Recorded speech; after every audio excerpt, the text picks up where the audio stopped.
Je veux partager avec vous une parole que le Seigneur m'a donnée pour le Royaume-Uni. J'étais en prière vendredi soir dernier. J'appréciais la présence du Saint-Esprit quand le Seigneur m'a conduit à 2 Chroniques, chapitre 7, verset 14. C'est un passage des Écritures que j'ai prié de nombreuses fois au cours des années. J'ai donc laissé ma Bible ouverte et j'ai continué à prier. Le Seigneur m'a parlé si clairement que j'en ai eu le souffle coupé. Il a dit ces mots: Covid n'était qu'un avertissement pour ce qui va suivre. Cela m'a littéralement fait prendre du recul car j'ai expérimenté sa voix dans ma vie. Je suis retourné à 2 Chroniques 7,14 et je l'ai lu d'une manière que je n'avais jamais lue auparavant. Et ça dit ceci. Il dit: quand je ferme les cieux et qu'il n'y a pas de pluie, ou que j'envoie des sauterelles pour dévorer le pays, ou que j'envoie une peste parmi vous, si mon peuple, qui est appelé par mon nom, s'humilie et prie et cherche ma face et se détourne de ses mauvaises voies, alors j'entendrai du ciel et je guérirai le pays. Et j'ai soudainement vu que Dieu disait que lorsque je fais l'une de ces 3 choses, fermer les cieux, envoyer des sauterelles ou envoyer une peste, il exige une réponse de son peuple. Je crois que le Covid est venu parmi nous, mais le Covid n'était qu'un avertissement pour attirer l'attention du peuple de Dieu.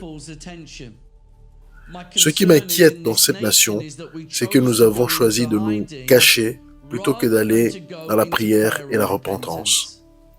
Et j'ai dit: Seigneur, mais si nous ne répondions pas de cette façon?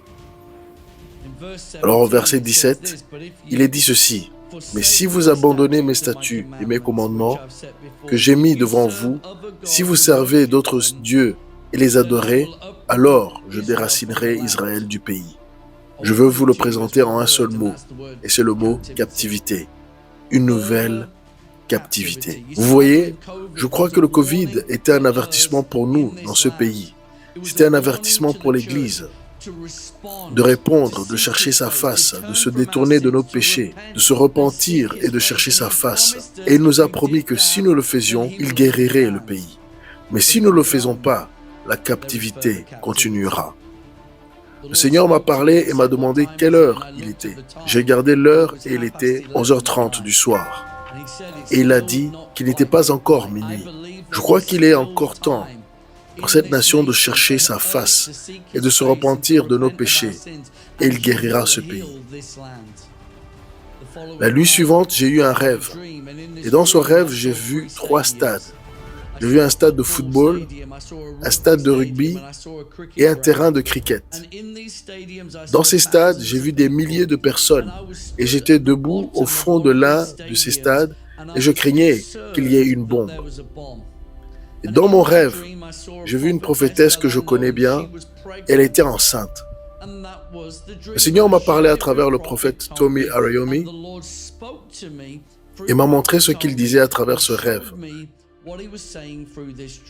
Et j'ai vu que la prophétesse représentait la parole prophétique que Dieu voulait faire naître en ce temps.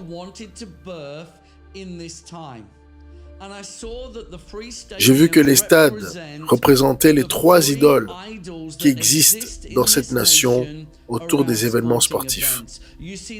Vous voyez, le Seigneur est un Dieu jaloux. Et il désire que les stades soient remplis de gens qui cherchent sa gloire et non pas qui se rassemblent autour des idoles des événements sportifs.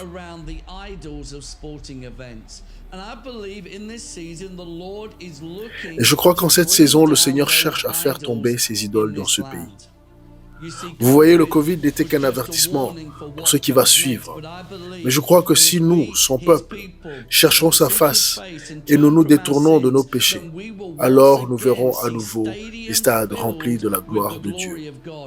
Nous verrons à nouveau un renouveau qui fera que cette nation cessera d'exporter ses idoles et se tournera à nouveau vers le Dieu vivant.